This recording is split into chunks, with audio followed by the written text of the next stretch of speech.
Bab 3071. Are you kidding? Shen King tiba-tiba terkejut. Dia tidak pernah menyangka Bo Liang akan dipukuli seperti ini di Sekte Pedang Liu Guang. Melihat Chen Xi tepat di depannya, dia tidak lagi mempedulikan hal lain dan meraih orang itu lalu berlari keluar. Ketika dia keluar, dia terbang di udara sambil melepaskan kekuatan abadi yang disegel dalam Platinum Liang, dan kemudian dia menggunakan teknik pemurnian air untuk menamparkan wajahnya. Di bawah rangsangan air dingin, Bo Liang perlahan membuka matanya, kepalanya masih pusing dan dia belum pulih sepenuhnya. Kakak Shen, mengapa kamu ada di sini? Shen King mendengus dingin, mengapa aku di sini? Tidakkah kau lihat jam berapa sekarang? Kapan? Bo Liang menggelengkan kepalanya, kemudian ingatannya kembali, dan segera berteriak, saatnya pertempuran telah tiba. Di sisi arena Xianying, semua orang terdiam. Mata mereka tertuju pada alat penunjuk waktu di tangan murid penegak hukum di arena. Seiring berjalannya waktu, banyak orang terus melihat ke arah puncak kelima, berharap sinar platinum akan segera tiba. Tetapi setelah melihat lagi dan lagi, saya tetap tidak melihat seorang pun. Pada saat ini, alat penunjuk waktu mengeluarkan suara berdenting pelan, yang mengonfirmasi kedatangan Chen Xi. Hahaha, aku menang. Terdengar tawa terbahak-bahak. Itu adalah Ye Bufan. Berdasarkan ketentuan taruhan, jika lawan tidak dapat naik ke ring pada waktu Chen, ia akan dianggap kalah. Dengan kata lain, dia memenangkan pertarungan hanya dengan duduk di sana sambil minum teh dan tanpa menggerakkan satu jari pun. Dengan baik, semua orang tercengang dan jelas tidak bisa menerima hasil ini. Sebelum ini, banyak orang membayangkan segala macam skenario pertempuran dalam pikiran mereka, tetapi mereka tidak pernah menyangka akan berakhir seperti ini. Wajah Lugan menjadi sangat jelek. Menurut rencana Bai Lingpu, dia awalnya ingin mencari kesempatan untuk menghancurkan Feng Ziwu, tetapi sekarang tampaknya semuanya hanyalah khayalan belaka. Zhao Xicheng merasa lega. Ini jelas merupakan kejutan besar bagi puncak ke-9. Jika Ye Bufan yang kalah, dia harus berlutut di depan umum sesuai dengan taruhan, yang akan membawa malu ke puncak ke-9. Dia datang ke sini tanpa berpikir untuk membalikkan keadaan, dia hanya ingin memastikan keselamatan Ye Bufan dan Feng Ziwu. Namun takdir berkata lain, kue besar jatuh dari langit, dan tanpa saya sadari saya menang. Ya ampun, Bo Liang kemana? Apa dia sedang diare? Ada apa dengan orang ini? Dia terlambat untuk perkelahian seperti ini. Setelah hening sejenak, kerumunan tiba-tiba meledak. Semua orang berbicara dan melampiaskan ketidakpuasan mereka. Pada saat itu, dua sosok datang berlari dari kejauhan dan tiba di arena dalam sekejap. Aku datang, aku datang. Platinum Liang di kejauhan berteriak keras. Murid penegak hukum itu menggelengkan kepalanya sedikit dan mengumumkan hasilnya kepada semua orang yang hadir. Ye Bufan memenangkan taruhan ini. Mendengar hasil ini, banyak sekali orang yang menggelengkan kepala dan mendesah. Ye Bufan bersorak, melingkarkan lengannya di pinggang ramping Feng Ziwu, dan berputar 3 kali di tempat untuk merayakannya. Tidak, itu tidak adil. Kita tidak bisa melakukan ini. Bo Liang dipenuhi amarah dan kebencian. Tuan penegak hukum, ini tidak mungkin terjadi. Kita bahkan belum bertanding. Bagaimana Anda bisa menyatakan orang ini sebagai pemenang? Aku tidak bisa menahannya. Siapa yang membuatmu takut? Sebelum murid penegak hukum itu bisa mengatakan apapun, wajah Ye Bufan yang marah muncul di depannya. Lihat, di sini tertulis dengan jelas. Jika kamu tidak bisa datang ke ring sebelum tengah hari, kamu akan dianggap kalah dalam pertarungan. Dia menjentikkan pergelangan tangannya sambil berbicara, dan taruhan yang telah ditandatangani sebelumnya diperlihatkan di depan semua orang.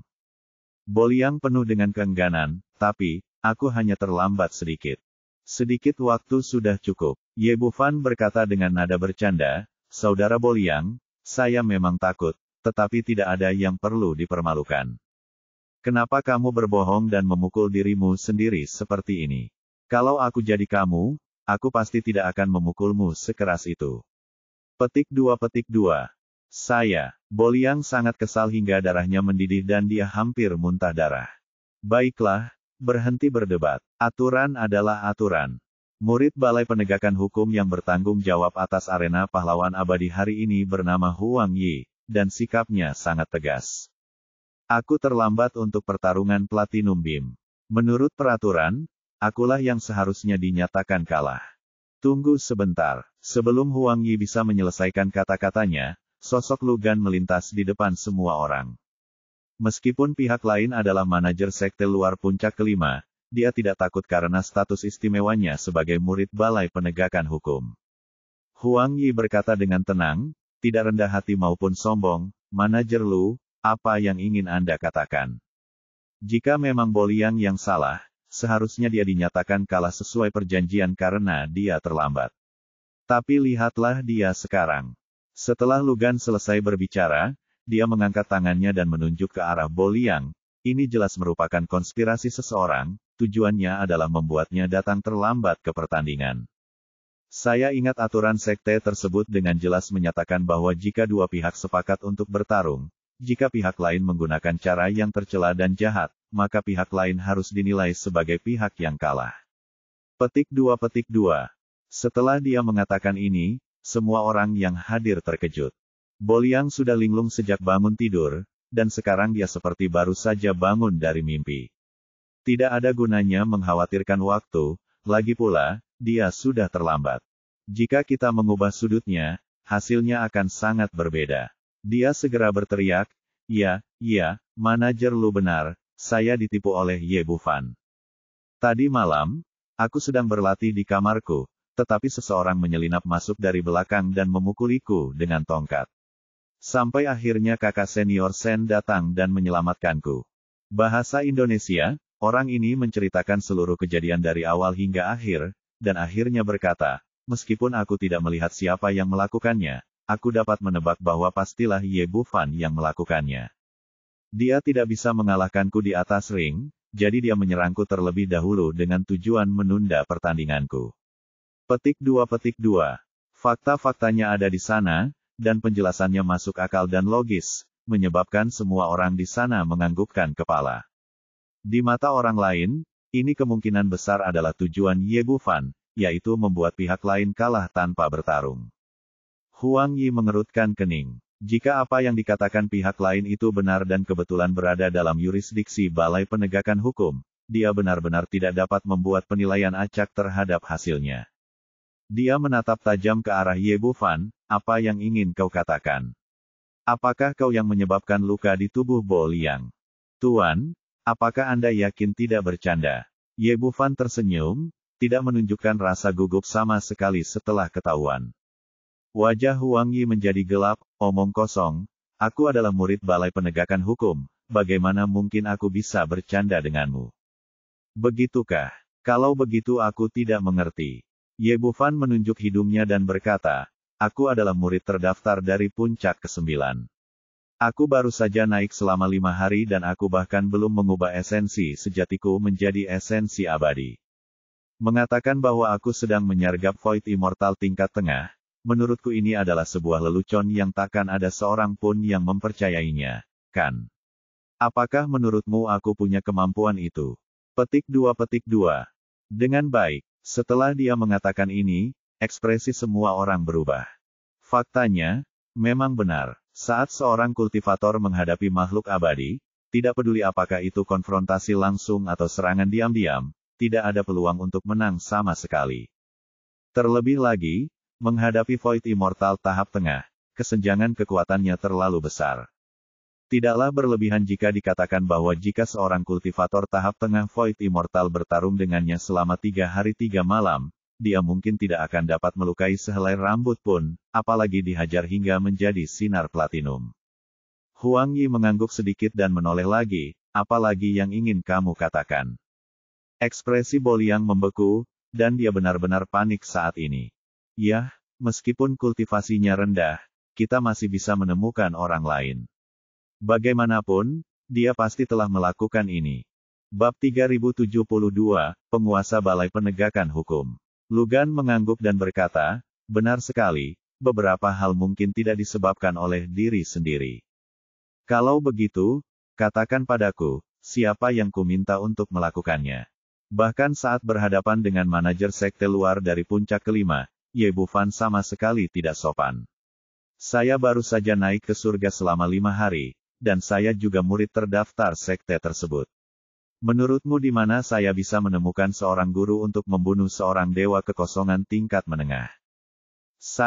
Menurut ide Lugan, akan lebih baik untuk membatalkan hasil yang baru saja diumumkan oleh para murid Balai Penegakan Hukum dan membiarkan Ye Bufan dan Bo Liang saling bertarung. Selama dua orang mengambil tindakan, rencananya akan kembali ke jalur semula, dan dia akan memiliki kesempatan untuk melumpuhkan Feng Xiu. Pada saat yang sama, ia juga dapat memulihkan reputasi puncak kelima yang hilang, yang dapat dikatakan membunuh dua burung dengan satu batu. Setelah kembali, ia pasti akan diberi hadiah oleh Master Puncak. Namun, tidak peduli seberapa banyak dia berencana, dia tidak menyangka serangan balik Ye Bufan begitu dahsyat, setiap kata yang dia ucapkan langsung menyentuh inti permasalahan. Memang demikianlah adanya, seorang murid dari alam bawah yang baru saja naik ke surga, bahkan belum mengubah hakikat sejatinya menjadi hakikat abadi, dan masih dicap sebagai orang yang tidak berguna. Bagi orang macam dia, jangankan meminta bantuan peri untuk memukulinya, tak akan ada yang peduli memperhatikan kalau dia mengucapkan beberapa patah kata lagi. Ekspresi Huang Yi dingin, manajer Lu, tampaknya alasan Anda tidak valid. Bahkan jika itu bukan perbuatan Ye Bufan, puncak ke-9 juga terlibat dalam masalah ini. Karena pot kotoran tidak bisa ditaruh di kepala Ye Bufan, perluas saja cakupan air kotor dan tuangkan langsung ke puncak ke-9. Lugan berkata, orang itu menyerang Bo Liang karena dia ingin mencegahnya berpartisipasi dalam pertarungan hari ini dan membiarkan Ye Bufan menang. Coba pikirkan, siapa yang bisa melakukan hal seperti itu? Pasti seseorang dari puncak ke-9. Petik 2. Apa katamu? Wajah Zhao Sicheng tiba-tiba berubah dingin. Apakah menurutmu orang-orang dari puncak ke-9 ku sama hina dan tak tahu malunya dengan orang-orang dari puncak ke-5mu? Lugan tersenyum dingin, kalau begitu, katakan padaku, kalau bukan kamu, puncak ke-9, siapa lagi yang bisa melakukan hal seperti itu? Zhao Sicheng tidak pandai berbicara, dan pada saat ini dia tidak bisa berkata apa-apa. Dia tidak dapat menebak siapa yang melakukan ini dalam hatinya. Secara logika, puncak ke-9 lebih mungkin menjadi tersangka. Siapa yang bisa mengatakan dengan pasti? Pada saat ini, Ye Bufan mengambil alih pembicaraan, mungkin dia melakukannya sendiri. Bo Liang kesal, omong kosong, bagaimana mungkin aku melakukan ini pada diriku sendiri? Karena aku takut. Ye Bufan tersenyum lebar. Misalnya, aku bisa menantang manajer Lu sekarang, menghajar diriku sendiri, lalu mengatakan bahwa pihak lain menggunakan cara yang tercela. Siapa yang bisa mengatakan yang sebenarnya? Perkataannya tanpa celah dan sepenuhnya menghilangkan kecurigaan pihak lain. Saat itu, orang-orang yang menonton merasa sedikit curiga. Siapa yang melakukan ini? Jika dikatakan hal itu dilakukan oleh puncak ke-9, banyak orang tidak akan mempercayainya, belum lagi puncak ke-9 memiliki reputasi yang sangat baik di bawah kepemimpinan Ji Suxian. Sekalipun ia ingin melakukannya, ia tidak akan melakukannya terhadap seorang pengikut terdaftar, apalagi terhadap seorang pecundang yang terkenal. Bo Liang terdiam dan ingin melawan tetapi tidak dapat menemukan kata-kata yang tepat. Berlidah tajam, ekspresi Lugan sangat muram. Dia tidak ingin rencananya dirusak oleh junior seperti itu, jadi dia meraihnya dengan tangan abadinya. Wah, aku ingin tahu apakah kamu berkata jujur. Kultivasi orang ini telah mencapai tahap awal Dewa Yi Agung. Belum lagi Ye Bufan telah menyembunyikan kultivasinya, bahkan jika dia mengerahkan seluruh kekuatannya, dia tidak akan mampu menahan tekanannya. Orang tua ini ada di alam mana? Bagaimana dia bisa begitu kuat? Sementara Ye Bufan terkejut, dia juga menyesali kelemahan kekuatannya sendiri.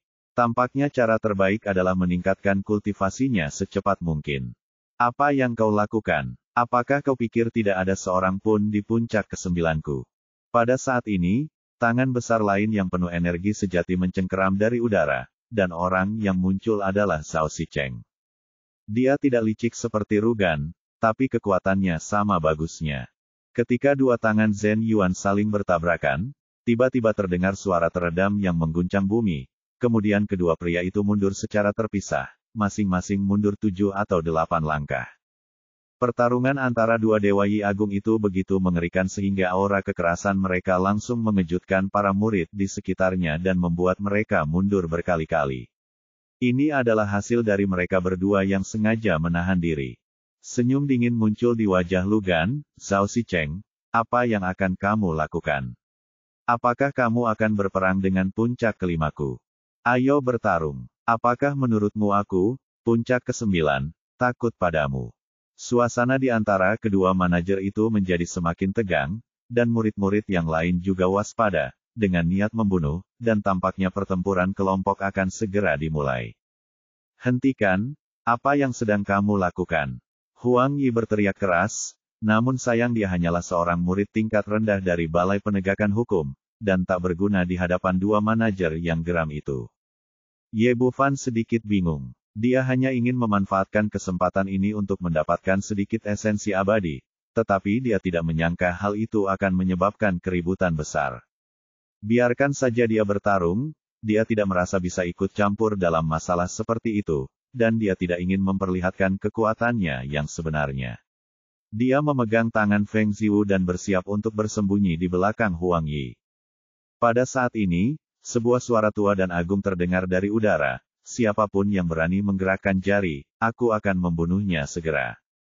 Begitu dia selesai berbicara, seorang pria setengah baya yang tinggi muncul di udara, dengan rambut hitam, janggut pendek, penampilan kasar, dan keagungan tak berujung di sekujur tubuhnya. Salam, Tuan Istana Master. Huang Yi segera membungkuk sopan, dengan tatapan hikmat dan penuh hormat. Orang yang datang adalah Dao Ji, penguasa Balai Penegakan Hukum Sekte Pedang Liu Guang.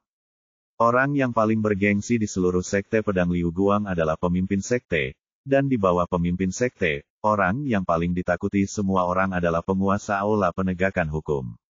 Setelah bertanggung jawab atas ruang penegakan hukum selama bertahun-tahun, Sila Tao adalah yang paling adil dan serius, dan bahkan dapat dikatakan tidak manusiawi.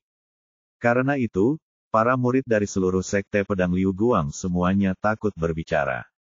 Lu Gan dan Zhao Zicheng pada awalnya pembunuhan, tetapi ketika mereka melihat pedang Tao, mereka segera menahan napas dan memberi hormat dengan hormat. Kalian berdua bertanggung jawab atas murid-murid eksternal, tetapi kamu mengabaikan aturan di sini. Siapa yang memberimu keberanian? Suara Sila Tao tidak keras, tetapi semacam yang mulia mengejutkan pikiran semua orang. Dihadapkan dengan tuduhannya, Zhao Zicheng dan kedua orangnya menundukkan kepala, bahkan tidak berani berbicara. Dao Ji berkata lagi, masalah ini telah berakhir di sini. Masing-masing dari kalian berdua telah dihukum selama 3 tahun. Jika Anda melakukan kekambuhan apapun, Anda akan dihukum berat. Ya, mereka berdua menerima hukuman bersama dan tidak berani mengeluh. Dao Ji memandang semua orang yang hadir dengan pandangan tajam lagi, saya sudah mengerti apa yang terjadi hari ini, aturan adalah aturan. Platinum tidak pergi ke janji temu tepat waktu untuk memenuhi tantangan, dan dia harus dijatuhi hukuman kalah sesuai dengan taruhan, dan tidak ada keberatan. Petik 2. Setelah dia mengatakan ini, dia diam. Tuanku, aku punya sesuatu untuk dikatakan.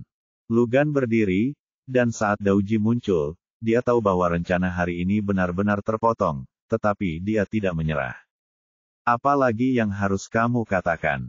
Apakah kamu mempertanyakan keputusan Tuhan? Aku tidak berani. Lu Gan bergegas membungkuk dan berkata, saya setuju dengan keputusan guru istana. Tetapi hari ini murid puncak kelima saya Bo Liang diserang oleh seseorang. Masalahnya memang agak aneh, dan saya merasa tidak mau menerima kehilangan. Jadi puncak kelima saya menantang kamu Bufan, murid puncak ke-9, lagi. Petik 2.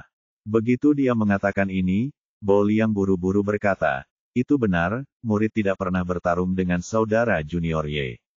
Dia tidak puas dan ingin menantangnya lagi. Bab 3073 10.000 kristal abadi. Dao Jie melirik Ye Bufan di sebelahnya, matanya setenang air, tanpa gangguan apapun. Itu urusanmu dan tidak ada hubungannya dengan istana penegakan hukum. Terlepas dari apakah kamu menentangnya atau tidak, kamu harus bertindak sesuai dengan aturan, jika tidak, kamu akan dihukum berat. Setelah dia selesai berbicara, sosoknya menghilang dari tempatnya dalam sekejap. Tekanan besar dari sebelumnya langsung menghilang, dan semua orang yang hadir merasa lega. Meski Dao Jiren pergi, Lu Gan tidak memiliki keberanian untuk melanjutkan konflik dengan puncak ke-9. Begitu dia membuat marah penguasa istana penegak hukum, konsekuensinya akan menjadi bencana, dan bahkan Bai Lingpu tidak bisa menyelamatkannya. Dia melirik Boliang dan memberi isyarat kepada pihak lain untuk melanjutkan tantangannya. Orang ini punya idenya sendiri dan ingin membiarkan mereka berdua bertarung lagi apapun yang terjadi. Selama Ye Bufan terluka, kemungkinan besar Feng Ziwu akan marah dan mengambil tindakan, dan kemudian dia akan memiliki kesempatan. Meskipun ajaran Tao sangat ketat, Anda harus bertindak sesuai dengan aturan sekte. Jika Feng Ziwu melakukan kesalahan terlebih dahulu, meskipun dia dihukum, itu tidak akan terlalu parah. Boliang baru saja kalah dalam pertempuran dan tidak yakin, sebaliknya, dia mengertakkan gigi karena kebencian. Anak muda bernama Ye, apakah kamu berani melawanku dengan pedang dan senjata sungguhan? Mata Ye Bufan tajam, dan dia telah menangkap semua gerakan kecil Lu Gan. Dia tahu dengan sangat jelas bahwa sekarang bukan hanya Boliang saja, tetapi seluruh puncak ke-5 yang mengincarnya. Tidak apa-apa untuk menantang, tapi aku sudah memenangkan satu pertandingan hari ini. Aku terlalu lelah. Mari kita bicarakan nanti. Begitu dia mengucapkan kata-kata ini, emosi semua orang di sekitarnya yang baru saja ditekan oleh perintah Tao langsung tersulut. Biarkan aku menghentikanmu, orang ini benar-benar tidak tahu malu. Dia berani mengatakan bahwa dia memenangkan pertandingan. Apakah ini ada hubungannya dengan dia? Aku bosan denganmu, dasar iblis berkepala besar. Apakah kamu sudah menggerakkan satu jari pun? Tidak tahu malu, sangat tidak tahu malu. Aku belum pernah melihat orang yang begitu tidak tahu malu. Meskipun Boliang marah, dia tidak punya pilihan. Sisa kekuatan murid Tao masih ada, dan dia tidak berani melanggar aturan sekte pedang Liu Guang. Menurut peraturan sekte, jika seorang murid dengan tingkat kultivasi rendah tidak menerima tantangan, dia tidak dapat berbuat apa-apa. Karena tidak berhasil hari ini, ayo bertarung lagi besok. Besok, suasana hatiku mungkin sedang tidak bagus. Ye Bufan tersenyum nakal, ayo lakukan ini. Jika Anda menawari saya 10.000 kristal abadi tingkat rendah, mungkin saya akan merasa lebih baik setelah melihatnya, jadi saya setuju dengan tantangan Anda. Begitu kata-kata ini keluar, orang-orang yang baru saja tenang kembali marah. Itu adalah kristal peri tingkat rendah, bukan batu. Orang ini menginginkan 10.000 kristal ketika dia membuka mulutnya. Mata Boliang sangat marah sehingga dia sangat marah karena dia telah ditipu 3.000 kristal abadi tingkat rendah oleh limbah ini, dan kali ini dia menginginkan 10.000 lagi. Apa? 10.000 kristal abadi tingkat rendah? Kenapa kamu tidak pergi dan mengambilnya? Bagaimana mungkin? Meskipun aku hanya murid terdaftar, aku masih tahu bagaimana mematuhi peraturan sekte. Ye Bufan tersenyum lebih bahagia. Jika hanya pria di depannya, dia tidak akan bisa meminta 10.000 kristal abadi tingkat rendah, dan pihak lain tidak akan bisa mendapatkannya. Tapi orang yang berdiri di belakangnya tadi adalah Lu Gan. Karena lelaki tua ini ingin mengincarnya, bagaimana dia bisa melakukannya tanpa darah? Kalau kamu punya harga, itu bukan pemerasan. Aku tidak memaksamu mengambil uang itu. Katakan saja kamu mau mengambilnya atau tidak. Kalau kamu tidak mengambilnya, aku bisa tidur lagi. Setelah Ye Bufan selesai berbicara, dia meraih tangan Giok Feng Ziwu dan berbalik untuk pergi. Tunggu sebentar, Lu Gan membuka mulutnya untuk menghentikannya. Mata Zhao Sicheng membelalak, apa yang akan kamu lakukan? Bukankah itu hanya 10.000 kristal abadi tingkat rendah? Aku, Lu, telah memberikan uang ini, dan aku harus mendapatkan kembali wajah puncak ke-5 bagaimanapun caranya. Lu Gan adalah harimau yang tersenyum. Dia tidak ingin mengungkapkan tujuan sebenarnya, jadi dia menaruh topinya di wajah puncak ke-5. Kemudian dia membalik pergelangan tangannya dan sebuah cincin penyimpanan terbang keluar. Ye Bufan tidak terlalu peduli, yang dia inginkan sekarang adalah kristal abadi, dan tidak peduli siapa yang mendapatkannya. Kesadarannya mengamatinya dan mengangguk puas, tidak lebih, tidak kurang, tepatnya 10.000. Bo Liang sedikit terkejut. Dia tidak menyangka manajer Lu begitu murah hati, tetapi uangnya telah diambil. Anak muda bernama Ye, bisakah kamu menerima tantanganku sekarang? Oke, mari kita lanjutkan besok. Ye Bufan menyimpan cincin penyimpanan sambil tersenyum, lalu mendatangi Huang Yi dan menandatangani taruhan lainnya. Kecuali waktunya, isinya sama persis dengan kemarin. Pertarungan akan dimulai sebelum jam besok. Jika pertarungan tidak dilakukan sebelum jam, otomatis Anda kalah. Sambil meletakkan pena di tangannya, dia memandang Bo Liang dan tersenyum tipis, kamu harus tepat waktu besok dan jangan terlambat lagi. Berhentilah bermimpi, tunggu saja sampai mati besok. Bo Liang sangat marah hingga amarahnya hampir meledak. Dia tidak pernah merasa begitu sedih selama bertahun-tahun. Oke, kuharap kamu tidak mengecewakanku. Setelah Ye Bufan selesai berbicara, dia bergandengan tangan dengan Feng Ziwu, dan Zhao Sicheng juga pergi bersama murid-murid puncak ke-9. Tuan Stewart, terima kasih atas bantuan Anda sekarang. Setelah meninggalkan kerumunan, dia membungkuk kepada Zhao Sicheng dan berterima kasih padanya. Bagaimanapun, dia baru saja membantunya. Ini masalah kecil, tidak peduli apa, kamu juga adalah murid dari puncak ke-9ku. Kamu tidak bisa diganggu oleh para bajingan dari puncak ke-5 itu. Merasakan kebencian Zhao Sicheng, Ye Bufan bertanya, Tuan Stewart, mengapa saya merasa orang-orang di puncak ke-5 menganggap ada yang salah dengan puncak ke-9 kita? Tidak ada yang mengejutkan. Seluruh sekte tahu tentang perselisihan antara dua puncak kita. Ye Bufan mengalahkan Bo Liang hari ini, yang bisa dianggap sebagai pemenang puncak ke-9. Jadi suasana hati Zhao Sicheng sedang baik dan mulai berbicara tanpa henti. Baru pada saat itulah kamu Bufan menyadari bahwa kedua keluarga telah dalam waktu yang lama dari dendam, dan dia kebetulan bertemu dengannya. Kembali di kaki puncak ke-9, dia akan kembali ke halamannya ketika seorang pelayan kecil berlari dengan tergesa-gesa. Tuan, penguasa puncak akan meminta Anda untuk membawa Tuan Ye bersamamu. Karena puncak master dipanggil, Ye Bufan dan Feng Ziwu mengikuti Zhao Sicheng ke aula utama di puncak gunung. Melihat mereka bertiga memasuki pintu, Paman Ji berkata, apa yang terjadi? Apa yang terjadi? Saya mendengar bahwa Dauji telah pergi. Peak Master, ini yang... Zhao Sicheng menjelaskan kisah itu secara keseluruhan dan akhirnya berkata, hari ini saya memenangkan puncak ke-9, tetapi saya membuat janji lagi besok.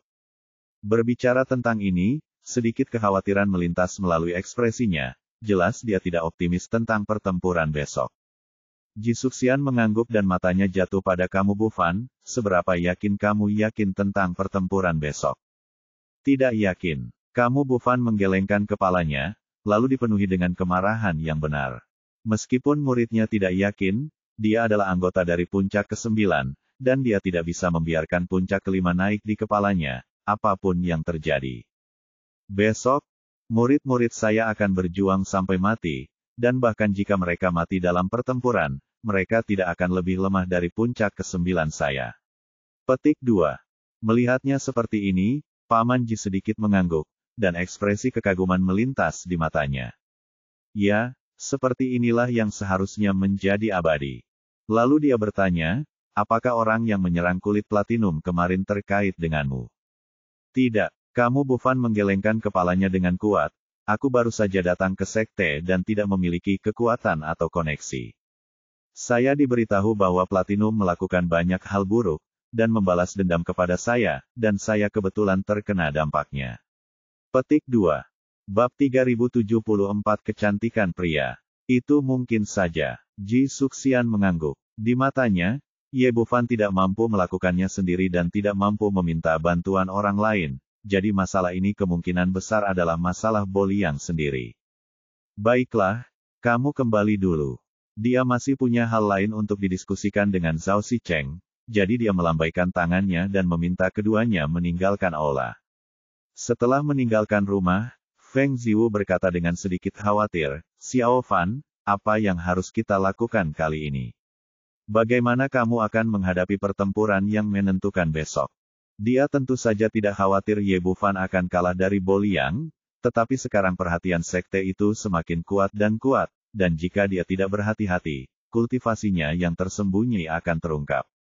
Jangan khawatir, aku punya caraku sendiri. Ye Bufan merasakan energi spiritual yang kaya di puncak gunung, dan melihat sekeliling. Kudengar guamu bagus. Bawalah aku untuk melihatnya. Biarkan aku merasakan perbedaan perlakuan sebagai murid langsung. Feng Ziu tidak tahu apa yang akan dia lakukan, tetapi dia tahu bahwa kekasihnya pasti mempunyai rencananya sendiri. Maka tanpa berkata apa-apa lagi, dia membawanya kembali ke guanya. Tidak buruk, sangat bagus. Ye Bufan melihat sekeliling, dan terus mengungkapkan kekagumannya. Dibandingkan dengan gua Feng Ziu, gua miliknya hanyalah sebuah pekarangan kecil. Tidak hanya energi spiritual di sini kaya, tetapi juga lebih luas, dan ada formasi dan batasan tingkat tinggi di sekelilingnya, membuatnya jauh lebih aman daripada sisinya. Masuk ke ruang pelatihan, sebagai master formasi abadi tingkat pertama, saya dapat lebih jelas merasakan kekuatan pengaturan formasi di ruangan itu. Dia mengangguk puas, bagus sekali. Tidak seorang pun boleh memata-matai kita saat kita berbicara di sini. Feng Ziu tertegun sejenak, Xiao Fan, apakah ada yang ingin kau katakan padaku? Ye Bufan mengangguk. Dia tahu bahwa banyak orang memperhatikannya, termasuk orang-orang dari puncak kelima. Saat ini, kita perlu memilih tempat yang aman. Setelah banyak berpikir, gua Feng Ziu adalah yang paling cocok. Inilah inti dari puncak ke-9. Tidak sembarang orang bisa masuk ke dalamnya, bahkan dengan tebakan sederhana. Selain itu, ini adalah gua tempat tinggal para murid langsung, dan di sana terdapat banyak formasi, sehingga lebih aman. Ekspresinya menjadi serius. Hari ini, aku merasakan niat membunuh di mata Rugan itu. Kekacauan melahirkan semua hal. Dia mengolah energi sejati yang kacau, dan intuisinya jauh lebih kuat daripada makhluk abadi biasa. Meskipun Lugan menyembunyikannya dengan sangat baik, dia masih menangkap sedikitnya. Feng Ziu tertegun sejenak, tidak mungkin, dia hanya manajer sekte luar, dia tidak akan punya niat membunuh terhadapmu, kan? Dalam pikirannya, Lugan bertanggung jawab atas semua murid luar puncak kelima, apapun yang terjadi. Sebagai perbandingan, Ye Bufan adalah sosok yang kecil. Ia baru saja naik ke surga selama beberapa hari dan juga seorang pecundang yang terkenal. Ia tidak boleh dianggap serius. Kemudian dia bertanya dengan cemas, mungkinkah kultivasi tersembunyimu telah terungkap? Tidak, itu tidak ada hubungannya denganku. Ye Bufan baru saja berjalan di depan Jisuxian dan yakin bahwa keterampilan penyembunyian yang diwariskan oleh sekolah kedokteran kuno sangat maju dan umumnya tidak akan terlihat. Jika pihak lain mengetahui bahwa kemajuan kultivasinya begitu cepat, dia pasti tidak akan begitu tenang. Feng Ziu bingung, itu tidak ada hubungannya denganmu, apa maksudmu?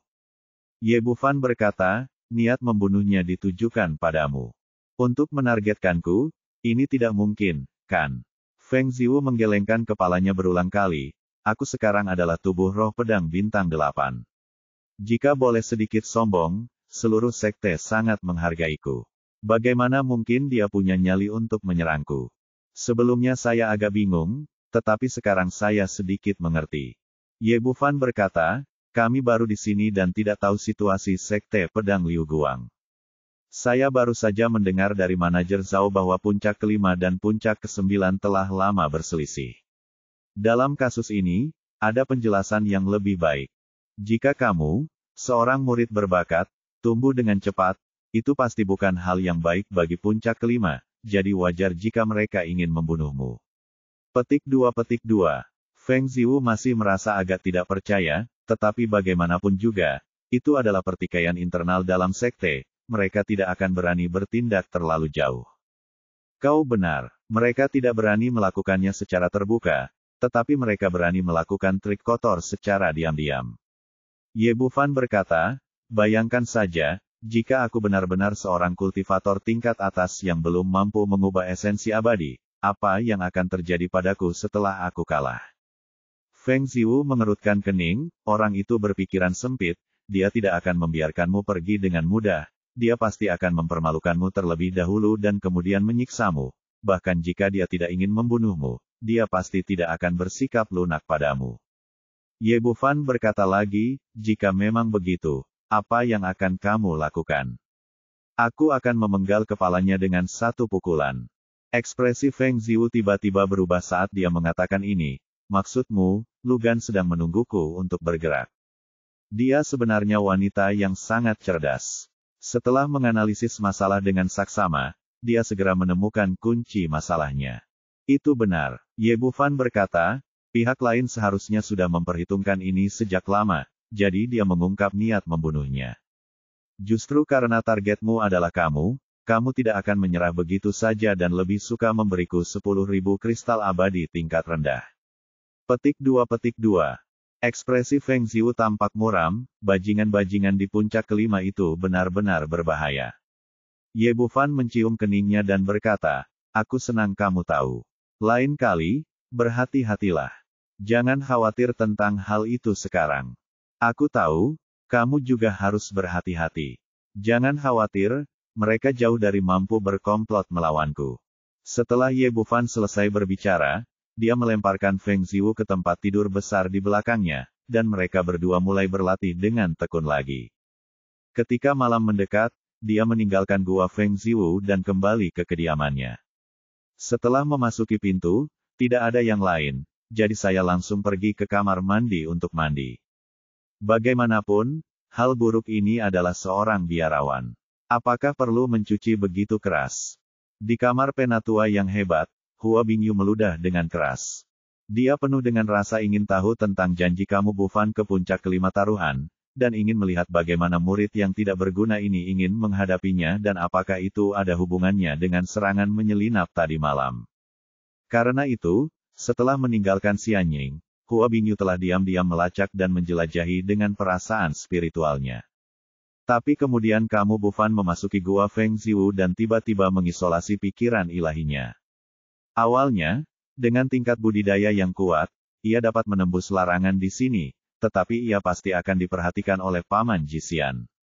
Jika dikabarkan bahwa penatua itu mengintip seorang murid pria, dia mungkin tidak harus hidup, jadi dia menanggungnya. Saya akhirnya begadang sampai malam itu, dan ketika Anda Bufan keluar, saya tidak berharap bahwa orang ini baru saja turun gunung untuk tidak melakukan apapun dan langsung pergi ke kamar mandi untuk mandi. Ini bukan pertama kalinya saya melihatnya. Orang jahat ini memiliki sosok yang sangat bagus. Ngomong-ngomong, itu hanya idol dan Hua Bingyu mulai diam-diam menghargai sosok kamu. Dia memiliki sosok yang tinggi dan kuat, penuh otot yang kuat, penuh kekuatan dan keindahan, tanpa lemak. Pada saat ini, dia tiba-tiba memiliki ide dalam benaknya. Sebelum dia menyadarinya, Hua Bingyu menjadi sedikit bingung. Dan tiba-tiba matanya bergerak ke bawah dan jatuh ke bagian itu lagi. Dengan baik, pipinya memerah dalam sekejap, dan seluruh tubuhnya dipenuhi dengan panas yang tak terkendali. Bab 3075, Setrum muncul kembali. Saya tidak datang ke sini untuk menemuinya. Saya ingin melihat apa yang akan dilakukannya nanti. Setelah menemukan alasan yang cocok untuk dirinya sendiri, Hua Bingyu merasa jauh lebih baik dan terus memata-matai secara diam-diam. Akhirnya, Ye Bufan selesai mandi, mengenakan pakaiannya dan kembali ke kamarnya. Aku pikir dia akan membuat beberapa persiapan khusus untuk pertarungan besok, tapi aku tidak pernah menyangka dia tidak melakukan apapun dan langsung pergi tidur, dan tak lama kemudian aku mendengar suara dengkuran pelan. Ini, kenapa orang ini seperti ini? Hua Bingyu menjadi semakin penasaran, mengapa tebakannya selalu salah. Mengapa setiap kali orang ini melakukan sesuatu yang berbeda dari apa yang saya harapkan? Dia hanya tidur seperti ini. Apakah dia akan menyerah dalam pertempuran besok? Ini tidak mungkin. Meskipun aku baru mengenalnya beberapa hari, aku tahu bahwa pemuda ini jelas bukan orang yang akan menderita kerugian. Jika dia tidak memiliki kartu truf, dia tidak akan pernah menerima tantangan pihak lain.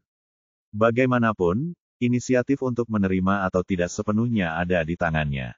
Orang ini pasti tidur siang dulu, dan dia pasti akan melakukan tindakan besar nanti. Setelah mengambil keputusan, Hua Bingyu tidak berlatih atau beristirahat di kamar, tetapi memperhatikan semuanya dengan saksama. Saat malam bertambah gelap, sudah tengah malam, dan masih belum ada pergerakan di sini. Ye Bufan hanya membalikkan badan dan melanjutkan tidurnya dengan manis. Apa sebenarnya yang ingin dilakukan orang ini? Hua Bingyu menjadi semakin penasaran, dan semakin penasarannya dia, semakin dia tidak bisa melupakannya. Pada saat yang sama, di Gua Feng Ziwu di puncak gunung ke-9, dua sosok melayang keluar seperti hantu. Kedua lelaki itu ditutupi rapat dari kepala sampai kaki, dan tidak ada yang terlihat kecuali mata mereka. Aura pada tubuh mereka menyatu dengan lingkungan sekitar. Jika tidak melihatnya dengan mata kepala sendiri, sulit untuk mendeteksi keberadaan mereka. Setelah memastikan tidak ada orang di sekitar, dua sosok itu berlari menuruni gunung dengan kecepatan yang sangat cepat dan langsung menuju puncak ke-5. Ternyata itu adalah dua tubuh Tao Ye Bufan, yang diam-diam dia tinggalkan di kamar Feng Ziwu sebelum pergi. Dia sadar betul bahwa setelah apa yang terjadi tadi malam, semua orang memperhatikan pergerakannya. Ini termasuk Jisuxian dari puncak ke-9 dan Master Puncak dari puncak ke-5, yang mungkin keduanya mengincar halaman mereka sendiri. Dalam situasi ini, jika tubuh Tao dikirim keluar, kemungkinan besar dia akan ditemukan oleh mereka, tetapi jika dia tetap di kamar Feng Ziwu, dia akan sepenuhnya tidak diperhatikan dan tidak akan ditemukan oleh siapapun. Faktanya, penilaiannya benar. Meskipun Jisuxian tidak menatapnya sedekat Hua Bingyu saat ini, indera spiritualnya telah menutupi seluruh halaman dengan rapat, dan bahkan seekor lalat pun yang masuk atau keluar akan ketahuan. Di sisi lain, hal yang sama terjadi pada Bai Lingpu, yang telah menerima laporan tersebut. Indera spiritualnya tidak menyerbu ruangan, tetapi ia menyerap segala sesuatu di sekitarnya. Tetapi bagaimanapun cara mereka memandang, itu hanya akan membuang-buang waktu dan tidak akan membuahkan hasil apapun. Di puncak ke-5, Boliang kembali ke kamarnya. Setelah beberapa kali perawatan, luka-lukanya sudah banyak pulih. Faktanya, ketika Ye Bufan mengambil tindakan kemarin, dia sudah menunjukkan belas kasihan, dan hanya luka dangkal yang tersisa. Saat ini, dia sedang duduk di dalam kamar, dan Sen King duduk di seberangnya. Keduanya sedang minum dan mengobrol. Adik Boliang, siapa yang melakukan ini padamu kemarin? Apa kau tidak punya petunjuk? Tidak, Boliang menggelengkan kepalanya. Orang itu sangat cepat dan kejam. Dia menjatuhkanku hanya dengan satu pukulan. Aku bahkan tidak sempat melihat apapun. Itu cukup menarik. Sen King menunjukkan senyum jenaka. Menurutmu, apakah orang itu ada hubungannya dengan pria bernama Ye? Apakah dia akan datang lagi malam ini? Puncak ke-5 juga dipersiapkan untuk masalah ini, dan itulah sebabnya Lugan menempatkannya di sini. Satu orang dapat menyerang secara tak terduga, namun dua orang, jika mereka waspada, lebih siap.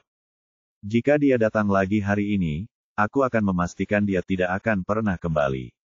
Mengenang pukulan tongkat yang diterimanya kemarin, Boliang menggertakkan giginya penuh kebencian. Jangan khawatir, pengurus sudah membuat pengaturan. Jika orang itu berani muncul lagi, dia akan dibunuh tanpa tempat pemakaman. Sen King tampak santai. Ia mengangkat gelasnya, mengetukkannya dengan gelasnya sendiri, dan meneguknya habis dalam sekali teguk. Kemudian ia meletakkan gelasnya dan berkata, "Adik junior, bagaimana caramu menghadapi anak bernama Ye itu dalam pertarungan ring besok?" Saat menyebut Ye Bufan, mata Boliang dipenuhi dengan kebencian. Awalnya, dia menjalani kehidupan yang nyaman dan bahagia, tetapi sejak dia bertemu dengan pecundang ini, seluruh hidupnya menjadi kacau. Dia dipukuli hingga seperti ini dan menjadi bahan tertawaan seluruh sekte. Bajingan sialan itu, aku akan mematahkan anggota tubuhnya, menghancurkan kultivasinya, dan mengubahnya menjadi sampah total. Benarkah? Sayang sekali kamu tidak punya kesempatan itu lagi. Saat suara serak itu terdengar, sebuah bayangan hitam muncul di dalam ruangan, terbungkus rapat, memegang batang besi hitam di tangannya. Kamu ternyata punya nyali untuk datang ke sini. Melihat pria berpakaian hitam di gerbang benar-benar datang, mata Boliang berkilat dingin dan dia siap untuk bertindak. Tetapi pada saat itu, sebuah batang besi hitam muncul di belakang kepalanya dan menghantam kepalanya dengan keras. Dengan baik. Pukulan itu begitu kuat sehingga Boliang bahkan tidak mampu melawan dan jatuh pingsan ke tanah. Ini Sen King terkejut. Ia tidak menyangka ada dua orang yang memukulnya dengan tongkat. Ia berbalik dan bersiap untuk melarikan diri, tetapi tongkat milik pria berpakaian hitam itu berubah menjadi bayangan dan memukul kepalanya dengan keras dan ganas. Klon dari 3 Ki berubah menjadi 1 Ki dan dewa asli memiliki kekuatan yang sama dengan sifat urin dari Ki yang benar-benar kacau. Dalam detik, bahkan jika Anda menghadapi abadi, Anda akan memiliki kekuatan untuk bertarung. Dua tongkat mengetuk dua orang yang tidak sadarkan diri, tetapi klon itu tidak berniat berhenti.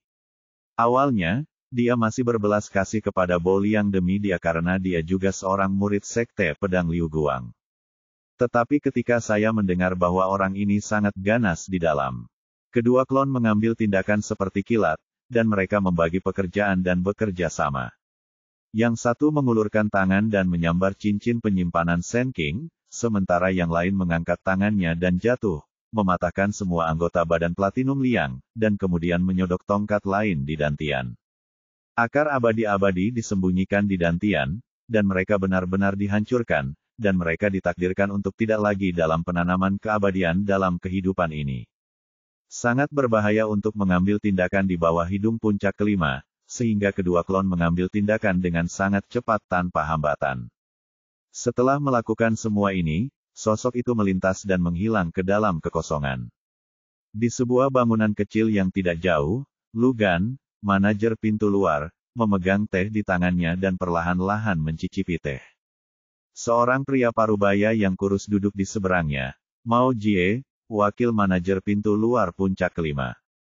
Brother Lu, apakah menurutmu orang yang mengalahkan bajingan itu akan muncul malam ini? Lu Gan menyesap teh dan berbicara, saya memiliki intuisi bahwa orang tersebut harus terkait dengan bocah bernama Ye. Karena itu terkait dengan janji temu besok, ia pasti akan muncul. Mao Jie berkata, karena Brother Lu sangat yakin, mengapa tidak menempatkan beberapa murid dengan budidaya tinggi di pihak Bo Liang? Jika murid yang dibebaskan memiliki tingkat budidaya yang terlalu tinggi, bukankah membosankan untuk menakuti orang itu? Lu Gan tersenyum dan menunjukkan kepercayaan dalam strategi. Ini adalah wilayah puncak kelima saya. Tidak peduli siapa itu, Anda tidak ingin pergi selama Anda datang. Dia baru saja mengatakan ini, ekspresinya tiba-tiba berubah, dan seluruh tubuhnya berubah menjadi aliran cahaya dan bergegas keluar dari ruangan.